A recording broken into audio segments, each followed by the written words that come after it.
കലോത്സവം അങ്ങ് ഗംഭീരമായി മുന്നേറിക്കൊണ്ടിരിക്കുകയാണ്.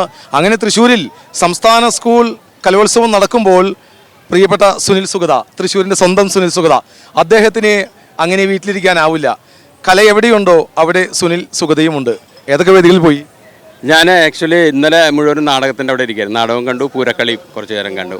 ഇന്നിപ്പോൾ കണ്ടു വന്നിട്ടുള്ളൂ. അപ്പോൾ പോയിട്ടില്ല, ഒരു വേദിയിലും പോയിട്ടില്ല, ഇതുവരെ പോകാൻ പറ്റില്ല. ഇനി എവിടേക്കാവും പോവുക? എനിക്ക് എന്താ പറയുക, മറ്റേ കുറേ സാധനങ്ങൾ ഇൻട്രൊഡ്യൂസ് ചെയ്തിട്ടില്ലേ പുതിയതായിട്ട്. ഓക്കെ ഓക്കെ, ഇതൊന്നും നമ്മൾ കണ്ടിട്ടില്ല തീരെ.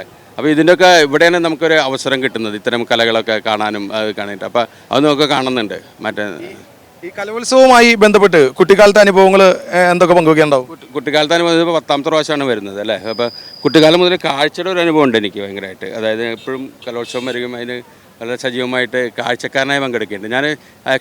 ഞാൻ സ്റ്റേജിലൊന്നും കയറിയിട്ടൊന്നുമില്ല. നമ്മുടെ ഒരു സർഗാത്മക ജീവിതമൊക്കെ തുടങ്ങുന്ന കുറേ കാലത്തിന് ശേഷമാണ് അത്തരം കണ്ടുപിടുത്തമൊക്കെ ചെയ്യുന്നത്. പക്ഷേ അങ്ങനെ ഉണ്ടായിരുന്നു. പിന്നെ ഒരുപാട് കാലം ജീവിത മാർഗ്ഗമായിരുന്നു നാടകം. അപ്പോൾ ഈ കുട്ടികളെ അണിയിച്ചൊരുക്കാനും നാടകം ചെയ്യാനും അവരൊപ്പം ഇവിടെ വരാനും അവരെ പ്രോപ്പർട്ടി വരാനും മേക്കപ്പ് ചെയ്യാനും ഒക്കെ സഹായിച്ച ഒരുപാട് അനുഭവങ്ങളുണ്ട്. ഈ പഴയ കലോത്സവം ഏറെ കാലത്തെ കലോത്സവം കണ്ടിട്ടുണ്ടല്ലോ. ഇവിടെ ഈ 64ാമത് കലോത്സവം തൃശ്ശൂരിലെത്തി നിൽക്കുമ്പോൾ എന്തൊക്കെ മാറ്റങ്ങളാണ്? വലിയ മാറ്റങ്ങൾ. പണ്ടിങ്ങനെ ആളുകളൊന്നും വന്ന് ഇൻ്റർവ്യൂ എടുക്കലും കാര്യങ്ങളൊന്നും ഇല്ലല്ലോ. മീഡിയയുടെ വലിയൊരു വിപ്ലവം തന്നെ നടന്നിട്ടുണ്ടല്ലോ. ഇപ്പോൾ ഇവിടെ നടക്കുന്ന ലോകം മുഴുവനും കാണുന്നതാണ്. പണ്ട് കാണുന്ന നമ്മൾ കലോത്സവത്തിൻ്റെ ഒരു വാർത്താ ന്യൂസിൽ വരുന്നു, പേപ്പറിൽ വരുന്നു, അതുതന്നെയായിരുന്നു ആദ്യത്തെ കലോത്സവത്തിലൊക്കെ. പിന്നെ ടെലിവിഷൻ വന്നു. പിന്നെ അപ്പോൾ എന്താ പറയുക, ദൃശ്യമാധ്യമത്തിൻ്റെ ഉണ്ടായ ഡെവലപ്മെൻറ്റ് കലോത്സവത്തിനെ അത് വളരെ പോപ്പുലറാക്കാൻ സഹായിച്ചിട്ടുണ്ട്. അതുപോലെ പൂരം തന്നെ നമ്മുടെ ഉത്സവം കേരളത്തിൻ്റെ ഉത്സവമൊക്കെയാണ്, ഇപ്പോൾ ലോകത്തിൻ്റെ ഉത്സവം തന്നെ. അപ്പോൾ അത് ഭയങ്കരമായിട്ട് ഇതിൻ്റെ കാര്യങ്ങൾ പുറത്തോട്ട് പോകുന്നുണ്ട്, ആളുകൾ അറിയുന്നുണ്ട്, അറിയിക്കാൻ ശ്രമിക്കുന്നുണ്ട്, ഒക്കെ നടക്കുന്നുണ്ട്.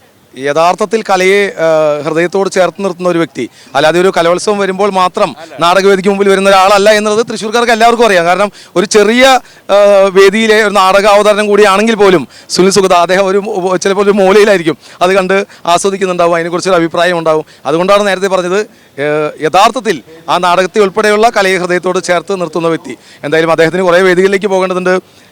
വളരെ നന്ദി സുനിലേട്ടാ. ശരി.